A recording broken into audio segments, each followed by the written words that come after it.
Hey peeps, what's up? I'm just out on a run at the moment and I thought I'd give you some tips and guidance for running, really. So the main thing really, I guess, is what do you need? Okay, now the first thing that you definitely need is a good set of running trainers, a good pair of trainers. Basically, obviously I wouldn't go mad and spend loads of money on it, especially if you haven't really done much running before. But you do need to invest and get a good pair, because I've had some bad ones before and you get shin splints and everything, and it's not good. What you could do is get your gait measured, I think is the right term. Basically, you can go to a running shop and they measure your feet to see whether you're like standard, which is what I am, or your ankle might be over one side or over to the inside or the outside, basically. You can get that measured, and then what they'll do, that's in a running shop you can go to, and what they'll do is tell you which sort of trainers you need, and hopefully set you up with a pair. So you could go and do that if you like. But yeah, obviously I recommend spending a decent amount on some decent trainers. Alright, so you got yourself a decent pair of trainers. Now, clothes are quite important as well. I usually wear like moisture wicking clothes. I just find that they're the best for when I'm running and getting sweaty. Also, what else do you need?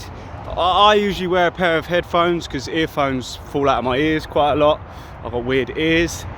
So yeah, I usually wear these headphones. Again, depends on how much you want to spend really, but these are really good because these can get wet and sweaty and everything. They've lasted me years. So again, I invested in a decent set of headphones as well, so I like my music when I'm running. I usually take my phone out with me and record my run on Strava. There's other apps out there. Map My Run, I think, is another one. But yeah, just have a little look at running apps. It just records your run, and really once I started doing that, I found that I was going running a lot more, which is good, because I wanted to beat my time each run that I was on. So you get a little bit competitive with yourself, and also there's a community on most of those apps as well. You can follow your friends and see how often and what they're doing on their runs as well, so that's pretty good. Also, another thing that you could get yourself is a jacket. At the moment I'm just wearing this jacket, but really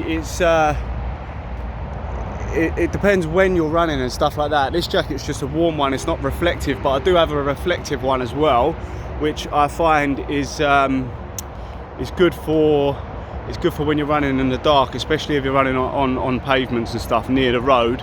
Obviously get yourself a decent reflective jacket as well. Alright, so something that you don't need when you're running is water, okay? So obviously, unless you're going for like an hour, 45 minute to an hour long run, you don't really need water. If you're only doing 5k, half an hour run up to 45 minutes, I wouldn't bother with a water bottle. It just gets in the way, especially if you've got your phone and everything with you. You don't necessarily need it. Obviously, just make sure you're well hydrated before the run, and then obviously hydrate again once you're back after the run as well. An important thing that you must do before you start running is warm up properly. That's very important. So basically, you don't want to do any static stretches. I still see runners doing it a lot. So static stretching is obviously when you're holding the stretch for quite, like say 10 seconds or whatever. You should leave that until after your run. You shouldn't be doing that before, because you can injure yourself quicker basically. You need to warm the muscles up before you're running. So you can either start off with a walk and a light jog or something like that. You can do, I don't know, some star jumps, a little bit of skipping or something, and dynamic stretching as well. So stretching where you're moving, okay? So something like alternating lunges, maybe a couple of squats, get your legs warmed up, get that blood flowing before the session, and then, like I say, leave the static stretching until after the session. All right, a couple of tips on how to run. So a really good tip is basically to try and run on the balls of your feet, okay? So not necessarily your toes, but aim to run on your toes, and you'll find yourself running on the balls of your feet, which is really good, because basically you don't want to run flat-footed. That's one of the main reasons that people get shin splints, okay? So try to run on the balls of your feet, and you'll find that you'll get injured a lot less. You won't get shin splints as much. and also it just feels more comfortable. To be honest, at the start, when you try running on your balls of your feet from the start, it's hard to keep up. You're going to run flat-footed sometimes. That's what I found anyway. But just try as much as you can throughout your runs. You'll start getting used to it. Just running on the balls of your feet.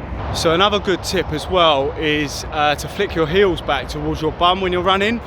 So obviously try to go on the balls of your feet, as I mentioned, and once you've done that, like I say, just flick your heels back towards your bum, and you'll automatically find that you just start going a little bit faster without even really trying. Obviously that sort of stuff is quite hard to maintain, and it does take a while to get used to. But you will, like, if you keep doing it and keep reminding yourself while you're out for your run to do that, to run on your balls of your feet and flick your heels back, it will become a habit basically, and you'll soon start finding your speed increases throughout your runs. And I personally think that you're less likely to get injured if you do that as well. Okay, so another question could be where to run. So I try to run on different terrains really. So the best one really is like soft sort of gravel or grass or mud. Tarmac is all right. I run on tarmac sometimes. In the summer it's better because obviously it's a little bit softer, but try to not run on concrete or tiles or anything like that. Concrete is no good. Because you can get shin splints a lot from that. And if you just mix it up a little bit as well, so you might go over the park for a little bit, you might do a bit on the pavement, it's all good. Just get used to it running on different terrains. Another question you might have is how far should you run? So if you've never really run at all before, then I'll probably say 5k maximum really, 3 to 5k to start off with, and just see how you get on. And then yeah, you just improve each time and make the distance a little bit longer. You might try and get a quicker time the next time. I tend to do quite a lot of 5Ks at the moment. I used to do anything from sort of like 6 miles to 12 miles really is what I used to do. But at the moment I'm just doing a lot of 5Ks, 10Ks maybe, and just trying to improve on my time on the 5K really. It's just something that I'm doing at the minute. Like I say, you can use apps like Strava to calculate how far you're running and your speed and stuff as well. It's a pretty good app. What I try to do as well is mix it up, so I'm not just doing a constant pace all the time. Sometimes I do sprints quite often as well, so I'll just do random interval sprints, which is pretty good. So what I'll do is I'll either use a tree to mark my that's if I'm in a park. I'll use a tree to sort of mark my sprint distances, and it could just be random. It really doesn't matter how far or how fast even you go. Another thing sometimes I do is use lampposts as well. When I'm out on the roads, I'll use a lamppost.